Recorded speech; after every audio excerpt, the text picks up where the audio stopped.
friends, my name is Vinti Verma and I'm a company secretary, and today through this video I'm going to tell you each and everything about your first module paper of your executive exam, that is company law. Now इससे पहले कि मैं आप start करूं कि exactly मैं company law में मुझे आपको क्या बताना है क्या नहीं बताना है, let me clear one thing. जो आपका कंपनी लॉ का पेपर है वो उसमें जो कोर कंटेंट है वो है आपका कंपनीज एक्ट 2013, जो कि मैंने आपको बहुत अलग अलग तरीके से पढ़ाया है, जिसमें कि मैंने डेयर एक्ट भी इंक्लूड किया है, हमारा ICSE model the main base वो तो मैंने इंक्लूड किया ही किया है। जहां पर लिस्टिंग एग्रीमेंट का है, जहां पर लिस्टिंग कंपनीज की कंप्लायंस है, वहां पे हमने SEBI listing obligations and disclosure requirements को इंक्लूड किया है। सेक्रेटरियल स्टैंडर्ड के जहां जहां पे रेफरेंस दिए थे वहां पे वो भी रेफरेंस दिए हैं। इस वीडियो का मेन मोटो, मेन पर्पस ये है कि आपको पता चलना चाहिए कि आपको जब आप एग्जाम देने जा रहे हैं कितनी चीजों का ध्यान रखना है और आपको मेंटली कैसे प्रिपेयर होके जाना है। दो तीन चीजें मैंने जो सामने लिखी हुई है मैं आपको पढ़ के बता देती हूँ, but this is for sure आपको ऑलरेडी पता है कि हमारा जो कंपनी लॉ का पेपर है वो बेसिकली कंपनीज एक्ट 2013 का है, 100 मार्क्स का है, पूरा 100 मार्क्स। अब मेरे को बहुत सारी क्वेरीज आई थी कि मैम प्लीज टेल अस कि कितना बाइफरकेशन देना है, कितने मार्क्स का कौन सा पेपर है, कौन सा चैप्टर कितनी वेटेज रखता है, क्या क्या कंटेंट है जो हाईएस्ट वेटेज के हैं, हमें क्या अच्छे से पढ़ने चाहिए। बच्चा हम 10th या 12th क्लास के पेपर नहीं देख रहे हैं, हम एक प्रोफेशनल कोर्स का सेकंड स्टेज की बात कर रहे हैं, जिसमें आप अगर मुझसे ये एक्सपेक्ट करते हो, मुझसे क्या किसी भी फैकल्टी से अगर आप ये एक्सपेक्ट करते हो कि आपको ये बता दिया जाए कि कौन से चैप्टर इंपॉर्टेंट है, कौन से चैप्टर ज्यादा वेटेज के हैं, ये चैप्टर फॉर श्योर 10 मार्क्स का आना है, ये चैप्टर फॉर श्योर 20 मार्क्स का आना है, इस चैप्टर में से नेग्लिजिबल 4 मार्क्स का आना है, नहीं हो सकता ऐसा। सो मैं जो करवा सकती हूँ बेस्ट पॉसिबल मैं आपको वो बता सकती हूँ कि कौन कौन से चैप्टर हैं जिस पे आपको कमांड बहुत अच्छे से रखनी है, जो कि मैं आपको नेक्स्ट स्लाइड में बताऊंगी। मैं आपको बता देती हूँ कि ये टोटल का टोटल फुल थियोरेटिकल पेपर है।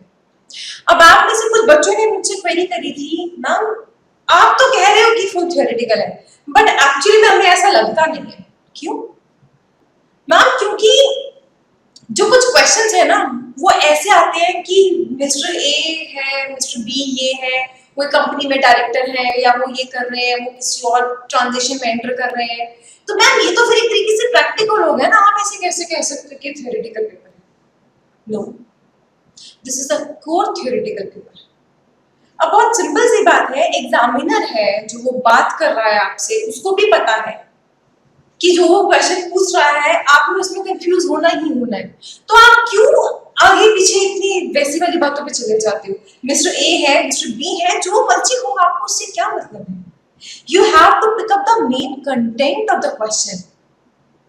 अगर आप मेन कंटेंट ही नहीं पकड़ोगे तो आप कैसे पता लगा पाओगे कि आपको क्वेश्चन को किस तरीके से अटेम्प्ट करना है। वो सारी बातें मैं भी आपको नेक्स्ट स्लाइड में कवर अप करूंगी, बट उससे पहले मैं आपको क्लियर कर दूं, टोटल फुल फ्लेज 3 आवर्स का पेपर है।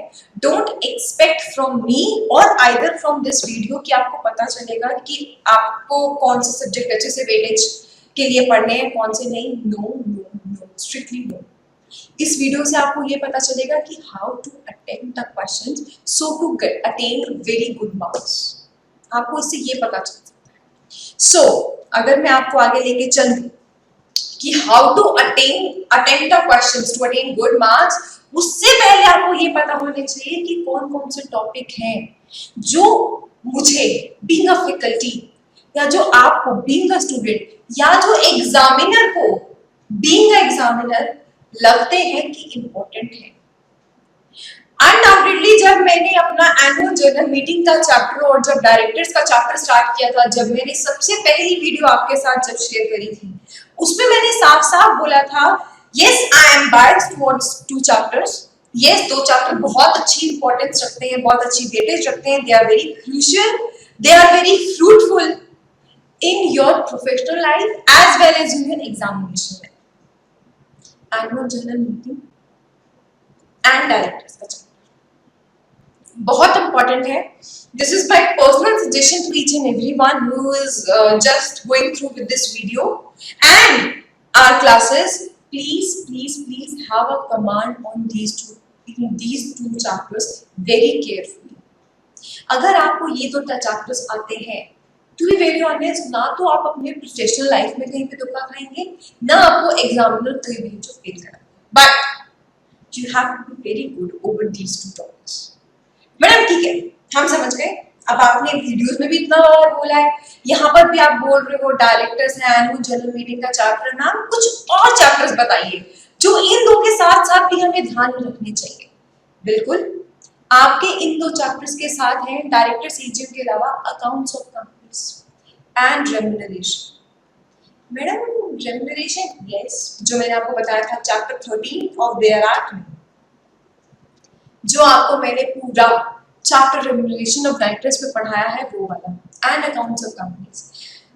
If I am not wrong, आपका लास्ट ईयर का ही क्वेश्चन आया था अकाउंट्स ऑफ कंपनीज पे कि अगर एक सीएस और सीएफओ को अगर अकाउंट्स के साइन नहीं होते हैं तो whether those will be responsible और नॉट. ये आपको अकाउंट्स ऑफ कंपनीज में मिलेगा क्योंकि यहाँ पे ड्यूटी है, वो दोनों साइन करते हैं कंपनी के फाइनेंशियल स्टेटमेंट्स. सो ये दे आर रिस्पांसिबल. ये आपको कब मिलेगा, कब पता चलेगा? जब आपने अच्छे से अकाउंट्स ऑफ कंपनीज के चैप्टर पढ़े. सो directors, journal meeting, accounts of companies and remuneration of directors. उसके अलावा share capital, debentures, public deposit. मैं ये नहीं कहती कि सारा का सारा पेपर इंग्लिश ही आएगा, बट बचा, टू बी वेरी ऑनेस्ट, अगर मैंने जितना एनालाइज किया है आपके लास्ट अटेम्प्ट का जितना क्वेश्चन देखकर, 20 मार्क्स अगर अलग रख दिए जाएं जिसमें मिसलेनियस कवर है, ऊपर से लेकर आखिर तक पूरा क्वेश्चन पेपर सिर्फ शेयर होल्डर्स और डायरेक्टर्स के बीच ही घूमा है और कहीं. आप अपना पिछला क्वेश्चन पेपर उठा के देख सकते हैं.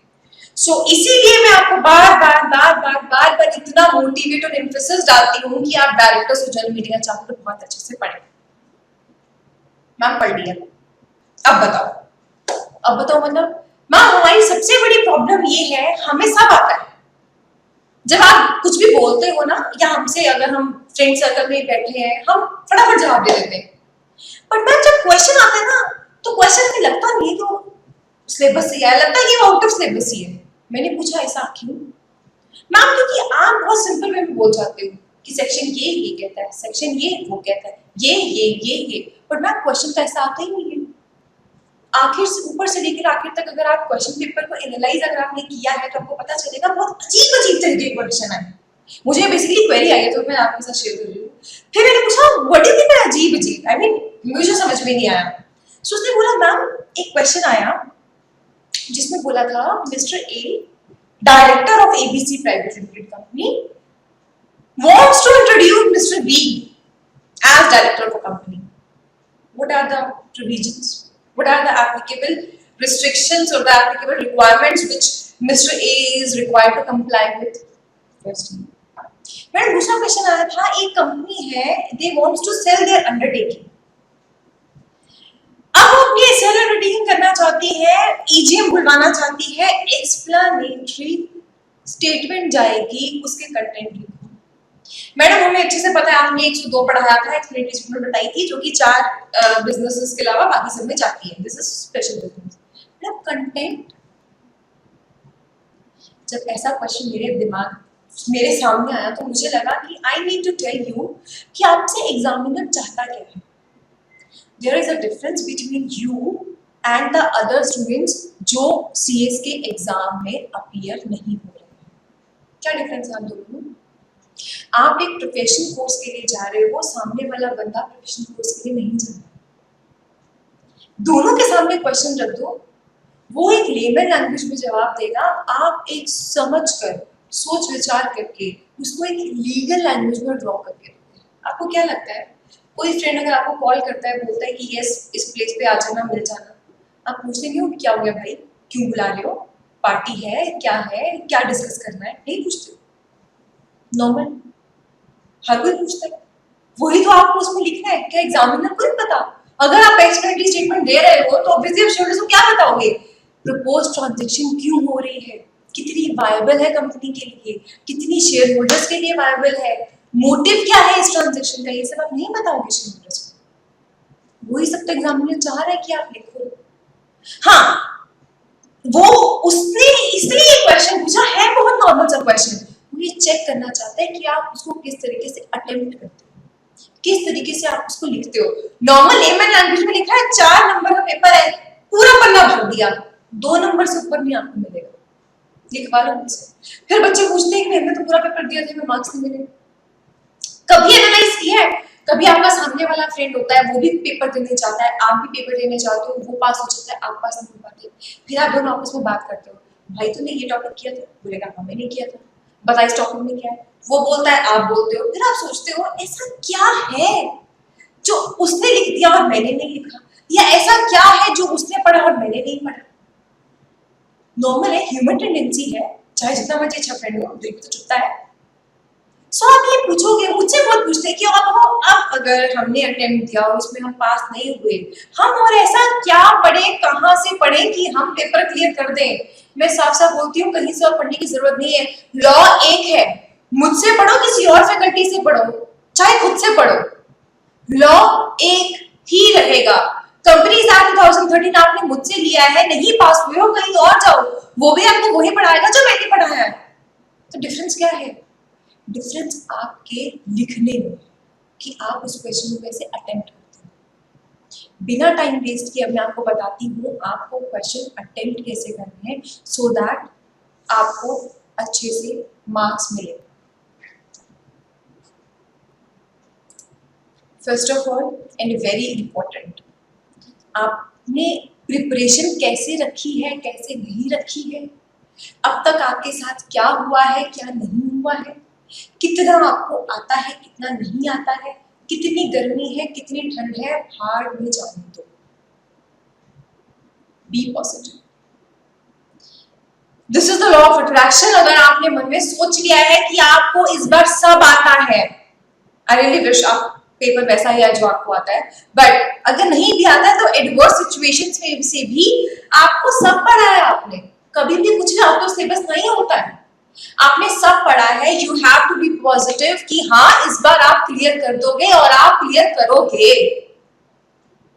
ऐसा कुछ नहीं है, ये कोई रॉकेट साइंस नहीं है जो कोई और पढ़ाएगा तब आपको समझ में आएगा। दिस इज ओनली कि आप अपने दिल में उसको कहां तक लेकर जाते हो। You have to be very positive, कोई पैनिक होने की जरूरत नहीं है। You have to be very calm down before writing any answer, चाहे 1 नंबर का हो चाहे 4 नंबर का हो, 1 2 3 4 5 5 गुरु मंत्र है। पेन उठाते ही सबसे पहले बी पॉजिटिव, बी का शुरू हो जाए, देखा जाएगा जो होगा। ये 3 घंटे हैं जो सिर्फ तुम्हारे, और कोई नहीं ले सकता तुमसे, चेक देने का डर होगा, but still you have to be positive and be calm। Madam हम बहुत पॉजिटिव हैं, अब आप हमें बताओ कि हमें क्वेश्चन लिखना कैसे।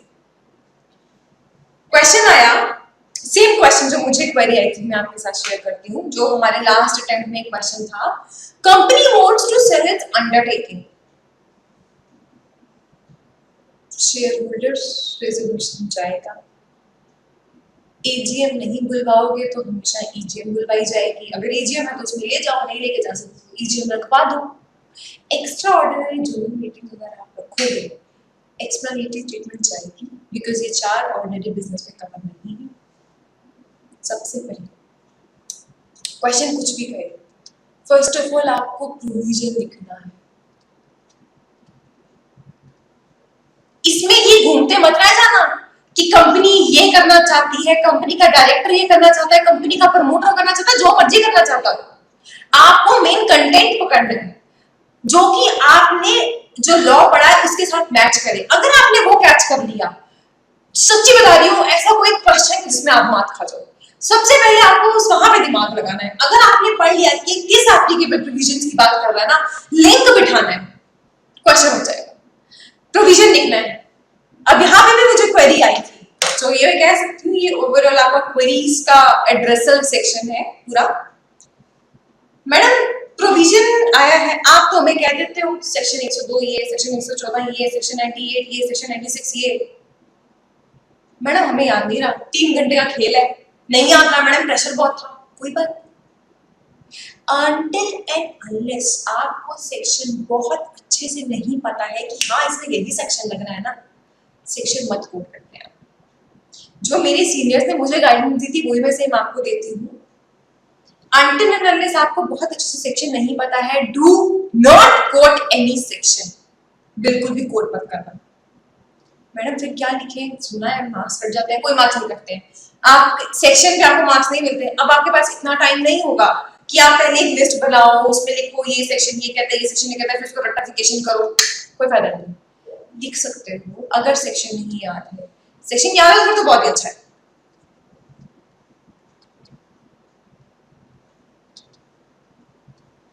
As per the applicable provisions of Companies Act 2013, नहीं सेक्शन याद तो लिख दो, as per the applicable provisions of Companies Act 2013 this section provision का अच्छे से आपको पता ही होंगे, इतनी तो वीडियोस आपने अच्छे से देखी होंगी, लिख दो, ठीक है। उसके बाद मैंने क्या बोला, आपको लिंक बिठाना है। लिंक कैसे बैठेगा बच्चा, आपको सेकंड लिखना है कि जो क्वेश्चन दिया गया है उसका मैटर क्या है, जिसकी आपने हेडिंग लिखनी है, matter stated in the given question.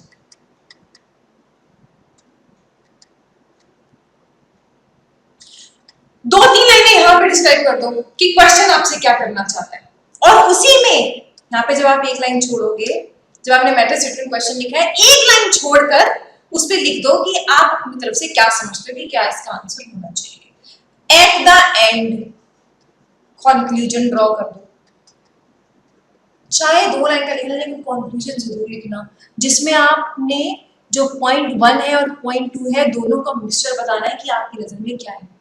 पूरी राम कथा कोई नहीं पढ़ता, कंक्लूजन पता होना चाहिए। और हमेशा जो क्वेश्चन बहुत बहुत बहुत अच्छे से आप अटेम्प्ट कर सकते हो, सबसे पहले वही क्वेश्चन अटेम्प्ट करना। बिल्कुल भी ऐसा मत सोचना कि सीरियल वाइज से एग्जामिनर खुश होता है, नहीं।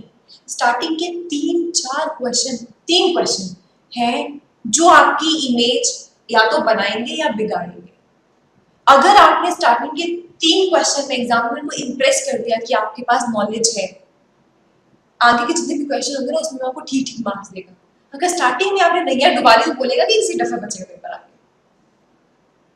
तो इस चक्कर में मेरे को बताना कि स्टार्टिंग से लेना है, जो बहुत अच्छे से क्वेश्चन आते हैं पहले हमेशा वही करना, ठीक है। सो आपको कंक्लूजन लास्ट में ड्रॉ करना ही करना है। फिर बोल देती हूँ, ये मत सोचो कितने मार्क्स का आएगा कितने मार्क्स का नहीं आएगा, कोई फर्क नहीं पड़ता इन बातों से।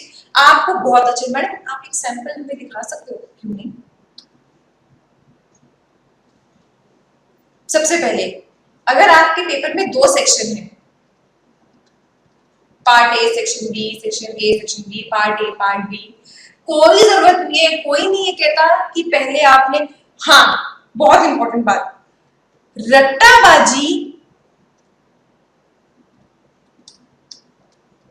और आपने वो जो फट्टेबाजी जो हम करते हैं ना मोस्टली, वो तो बिल्कुल भी अलाउड नहीं है। मैडम मतलब समझे नहीं, प्रोफेशनल का पेपर दे रहे हो, टू द पॉइंट क्वेश्चन होगा, टू द पॉइंट आंसर लिखना। अगर दिमाग में ये चल रहा है जो मोस्टली बच्चों के दिमाग में चलता है, बस पेज भर के आने जी एग्जाम में खुश हो जाएगा, बिल्कुल भी नहीं।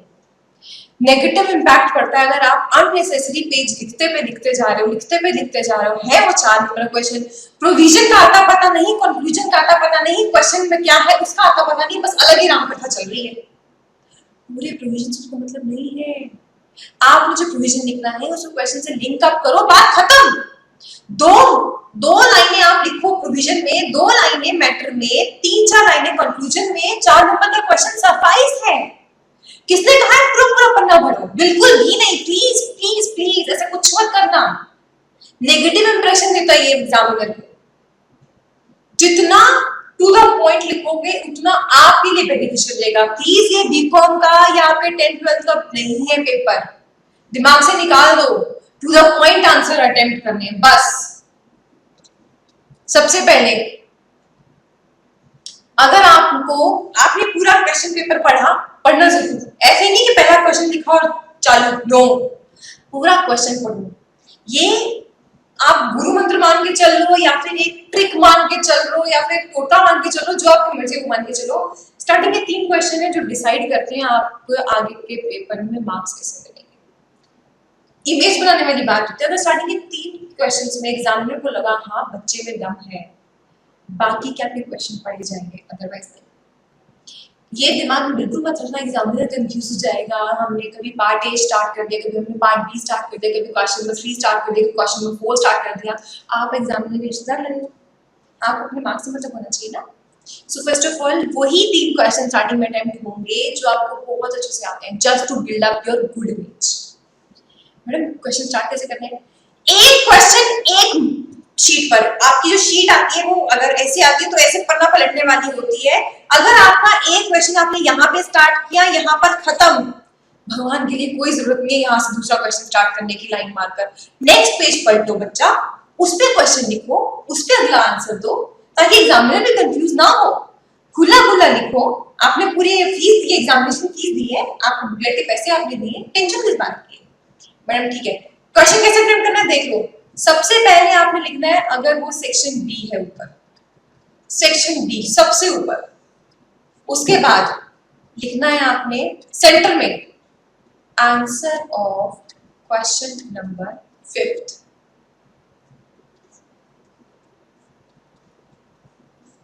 इससे ज्यादा डिजाइनिंग की जरूरत नहीं है प्रोफेशनल के बच्चा। क्वेश्चन 5 लिखोगे, सबसे पहले तो लिखोगे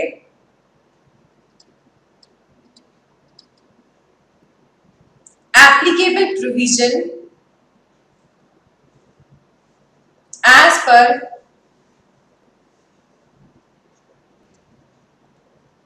Companies Act 2013। यहां से स्टार्ट करो, as per section this and this, जो भी आपको आगे अपने प्रोविजन लिखना है। The members for every special business या for other than the 4 ordinary business, each and every business which is required to be transacted in the journal meeting and requires shareholders approval needs an explanatory statement, wherein we will tell the shareholders that what are the prospective transactions which company is going to enter। वहीं पे लिखोगे matter stated in question,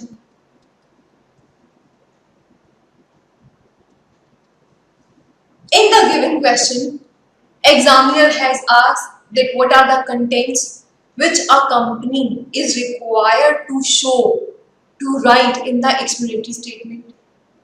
so as per my, यहाँ पे आप पहले एक line लिख दोगे,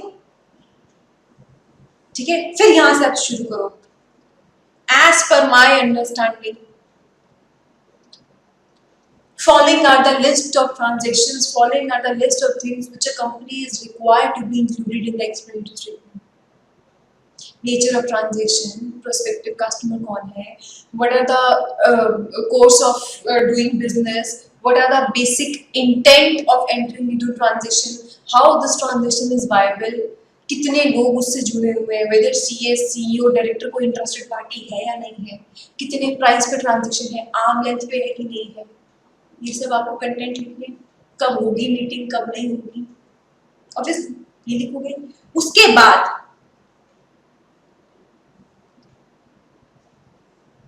आपने यहां पर लिखना है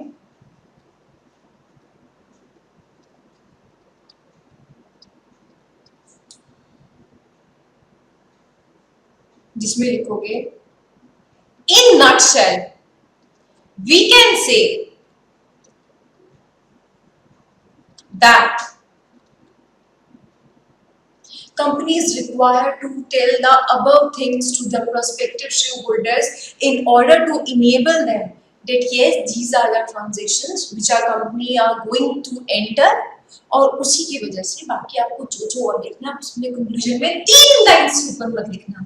यहाँ पे बच्चा 3 लाइन लिखोगे, यहाँ पे 3 लाइन लिखोगे, यहाँ पे 3 लाइन लिखोगे, 9-10 लाइन का आंसर बन जाएगा। अब मैंने 9-10 लाइनों की वजह से आपको 3 लाइनें नहीं बोलनी है, ये नहीं कि इस पे राम कथा शुरू हो जाओ, 4 नंबर का क्वेश्चन है, जितना वेटेज है उसी हिसाब से आंसर दो, बात खत्म। साफ सुथरी राइटिंग में लिखना। बच्चा वैसे मैं चाहती नहीं कि आप कोई भी क्वेश्चन छोड़े, but to be very honest, अगर आपने पूरा पेपर अटेम्प्ट किया और राइटिंग आपने बहुत गंदी लिखी ना, एग्जाम में बिल्कुल नहीं पड़ेगा। अब एक बात बताओ, आपने चाहे आंसर बहुत अच्छा लिखा हो, अगर उसको समझ ही नहीं आया कि आपने लिखा है, तो आपको मार्क्स कैसे देगा? बिल्कुल भी नहीं देगा। So this is my only guidance to you, all the very best for your examinations। ये ट्रिक्स सिर्फ इसके लिए नहीं है, आपकी जितने भी आपके थियोरेटिकल पेपर हैं आप उसमें बहुत अच्छे से अटेम्प्ट कर सकते हैं, इसी ट्रिक को ध्यान में रखते हुए। अगर आपको और कोई भी डाउट है किसी भी रिगार्डिंग, कुछ भी डाउट है, कोई भी प्रश्न अटक रहा है, कुछ भी है, please do let us know. Queries आप हमसे पूछ सकते हैं, सो दैट हम उनको एड्रेस करें, ताकि आपकी कमांड बहुत अच्छी हो, तभी आप एक बहुत अच्छा एग्जाम में आंसर ड्रॉ कर पाएंगे, जो कि आपको बहुत अच्छे मार्क्स दिलाएगा। अब आप इसमें से भी, ये अगर एक पूरा क्वेश्चन होगा, सो 3.5 मार्क्स तो आपके कहीं भी नहीं गए आउट ऑफ 4। मैडम 4 क्यों नहीं मिलेंगे?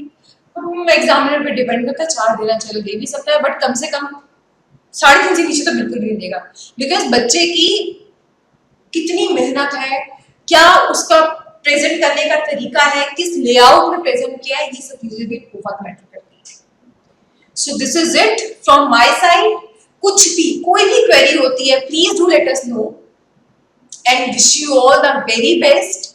आप इस तरीके से क्वेश्चन, एंड हाँ, अगर आप कर सको तो ये बहुत अच्छा होगा। जैसे आपके एग्जाम स्टार्ट होने वाले होते हैं, उसके 1.5-2 हफ्ते पहले, I know this is time taking procedure which I am saying right now, but this would be beneficial for you. थोड़ा थोड़ा क्वेश्चन, एक क्वेश्चन पेपर उठाओ, रैंडमली क्वेश्चंस लिखने स्टार्ट करो कि आप उसको किस तरीके से आप एग्जाम में प्रेजेंट करोगे। जब इसकी प्रैक्टिस कर लोगे, आपको पता होगा कि हाँ आपको किस तरीके से, जब आप फर्स्ट टाइम क्वेश्चन अटेम्प्ट करोगे, आपका ना करते भी 1-1.5 पेज तक जाएगा, बट आपको वो नहीं करना है। सो इसीलिए एग्जाम स्टार्ट होने से पहले, 1.5-2 हफ्ता पहले थोड़ा ट्राई करो, थोड़ा प्रैक्टिस करो, सो दैट आप एग्जामिनेशन हॉल में टाइमली अपना पेपर खत्म। This is it from our side। अगर कुछ भी कोई भी डाउट है, please do let us know. Thank you so much. और बाकी डिटेल चीजें तो खैर हर चीज हमारी वीडियोज में है, do search that. Thank you so much and wish you all the very best. Thank you. Thank you for watching this video. For more videos, please subscribe our YouTube channel. Thank you.